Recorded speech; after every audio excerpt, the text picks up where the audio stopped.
IVF treatments పై 20,000 discount. Doctor consultation మరియు ultrasound scan ను ఉచితంగా అందిస్తున్నారు. 49 అంటే సంతానం, 49 అంటే సంతోషం. కేవలం ఈ 59 నెలల కాలంలోనే అని సగర్వంగా కూడా తెలియజేస్తా ఉన్నాను. మరో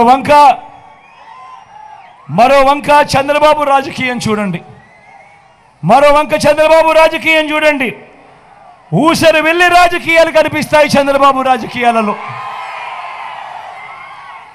ఈ చంద్రబాబు బాగా ముదిరిపోయిన తొండ.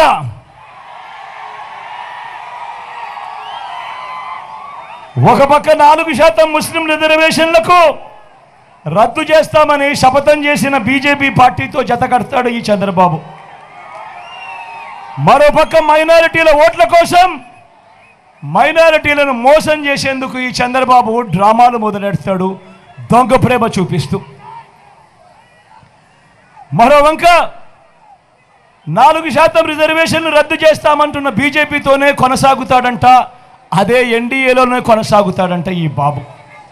నేను అడుగుతా ఉన్నా, ఇంత దొంగ ప్రేమ చూపిస్తూ ఇంత మోసాలు చేస్తూ ఇలాంటి డబుల్ బాజీ రాజకీయాలు చేసే వ్యక్తి ప్రపంచ చరిత్రలో ఎవరైనా ఉంటాడా అని అడుగుతా ఉన్నా.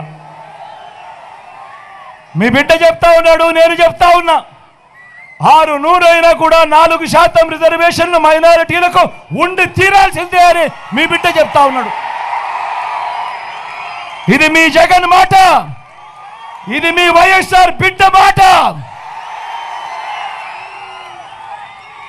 మరి చంద్రబాబు ఇలా మోడీ గారి సమక్షంలో, మోడీ గారి మీటింగ్ లో ఇలా చెప్పగలడా అని అడుగుతా ఉన్నాడు మీ బిడ్డ.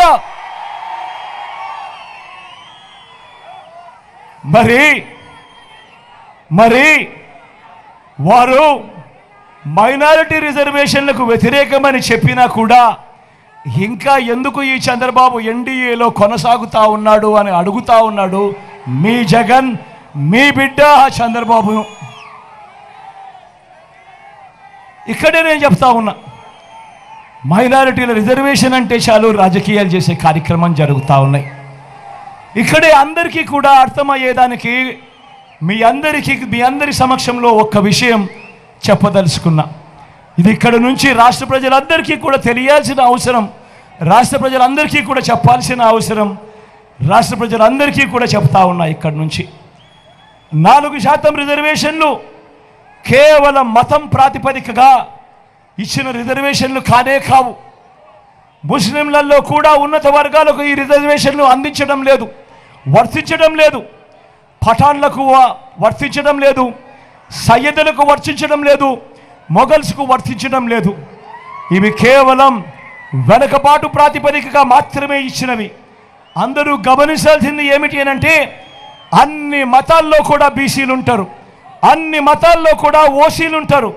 మరి అలాంటప్పుడు మైనారిటీలను వేరుగా చూడడం ధర్మమేనా అని అడుగుతా ఉన్నాడు మీ బిడ్డ. రాజకీయం కోసం వారి జీవితాలతో చెలగాటలాడడం న్యాయమేనా అని అడుగుతా ఉన్నాడు మీ బిడ్డ.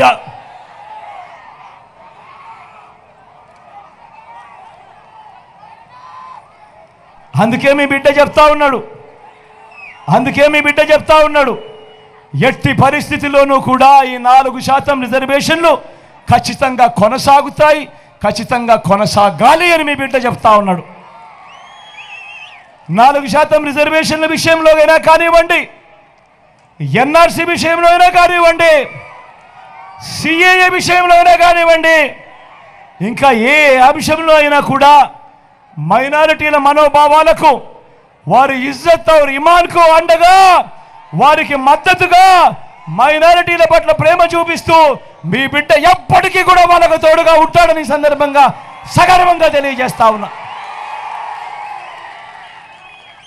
మైనారిటీలకు ప్రేమ చూపించే విషయంలో ఒక డిబిటీయే కాదు, ఒక స్కీమునే కాదు, ఒక ఇళ్ల పట్టాలే కాదు, ఒక ఇళ్ల నిర్మాణమే కాదు, షాదీ తోఫా వంటివి మాత్రమే కాదు, ఉర్దూను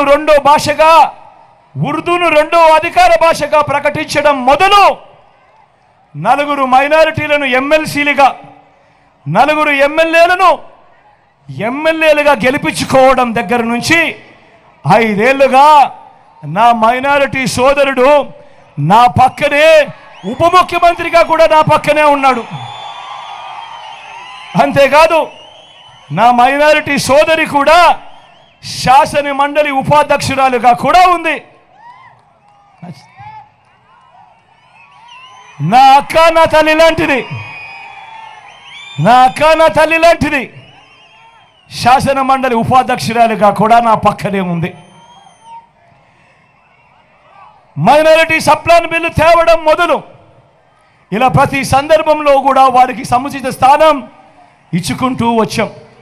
నేను ఆలోచన చేయమని మీ అందరినీ కూడా అడుగుతా ఉన్నా. ఆ దివంగత నేత ప్రీతమ నాయకుడు రాజశేఖర రెడ్డి నగరు నాన్నగారు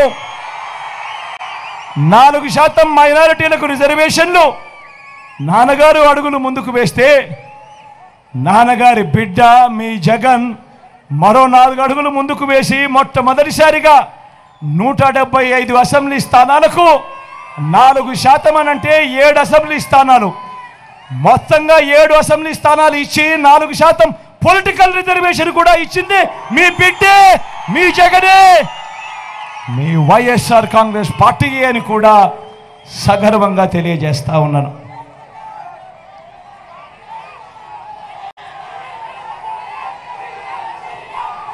ఇవాళ ఇక్కడే మీ అందరితో కూడా పంచుకుంటా ఉన్నాను. నేను ప్రతి సందర్భంలోనూ ఎందుకంటానో తెలుసా? నా ఎస్సీలని, నా ఎస్టీలని, నా బీసీలని, నా మైనారిటీలని ఎందుకంటానో తెలుసా? కారణం, ఒక ముఖ్యమంత్రి స్థాయిలో ఉన్న వ్యక్తి ఎప్పుడైతే ఇంత బాహాటంగా నా నా నా నా నా అని పిలుచుకుంటూ ఎప్పుడైతే ఇంత బాహాటంగా ఈ బలహీన వర్గాల మీద ఎప్పుడైతే ప్రేమ చూపిస్తాడో అప్పుడు ఈ బలహీన వర్గాలకు గ్రామ స్థాయి నుంచి రాష్ట్ర స్థాయి దాకా కూడా వాళ్లకు గౌరవం పెరుగుతుంది, ఆత్మ గౌరవం పెరుగుతుంది, ఆత్మస్థైర్యం పెరుగుతుంది. అది జరగాలి అనే తాపత్రయంతోనే మీ బిడ్డ ఈ 59 నెలల పాలనలో ఒక యజ్ఞాన్నే చేశాడు అని కూడా ఈ సందర్భంలో మీ అందరికీ కూడా తెలియజేస్తా ఉన్నా.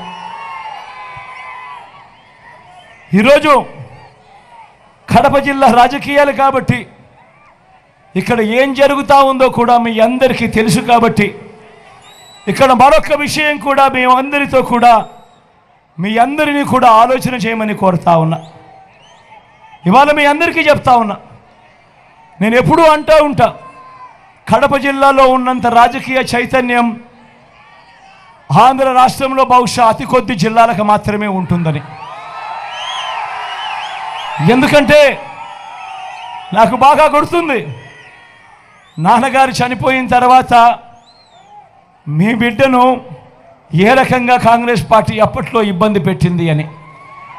ఆ ఇబ్బంది పెట్టి